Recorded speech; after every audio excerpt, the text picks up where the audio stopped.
watchdog says this year's added Mardi Gras security made an impact. Tom Trung looks at whether we'll see more security for future carnival seasons. Tom. Liz, Lauren, leading up to Mardi Gras this year, we saw a surge in police presence during the Sugar Bowl, then the Super Bowl, and finally during Carnival. The head of the Metropolitan Crime Commission says it's because of the boost in manpower this year's Mardi Gras will likely go down as one of the safest in recent history. Hail Rex! All hail Zulu and happy Mardi Gras. Security has always been a priority for Carnival season, but the attention thrown on Mardi Gras safety this year seemed more intense. Following the deadly New Year's Day terror attack on Bourbon Street, Mardi Gras was designated a SEAR 1 event by the U.S. Department of Homeland Security. That designation allowed resources from different agencies and governmental levels to flow into New Orleans.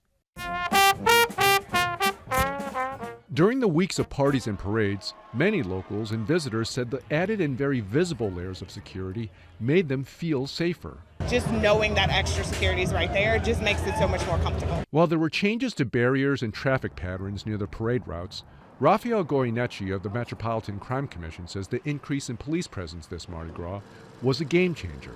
The major objective was no major incidents along the parade routes. Mission accomplished. Goyeneche says the coordination among the NOPD and state and federal law enforcement delivered a Mardi Gras that saw historically low numbers of arrests. This is, I think, among, and I'm compiling the numbers right now, one of the safest Mardi Gras that this city has enjoyed over the past 20 years. Following the Bourbon Street attack, securing the French Quarter naturally became a priority. The French Quarter Management District is dedicated to preserving the quarter in any way possible.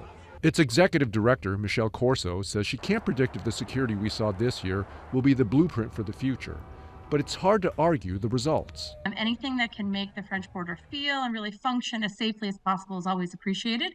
So without many incidents that I've heard of thus far, 24 hours later, I think the outcome is positive. And Rafael Goyeneche says it's hard to say if Mardi Gras will be designated a SEAR 1 event in the future. He says such events often involve one location where security can be focused. But with Mardi Gras, you're talking about multiple locations with miles of parade routes to cover, something very hard to sustain.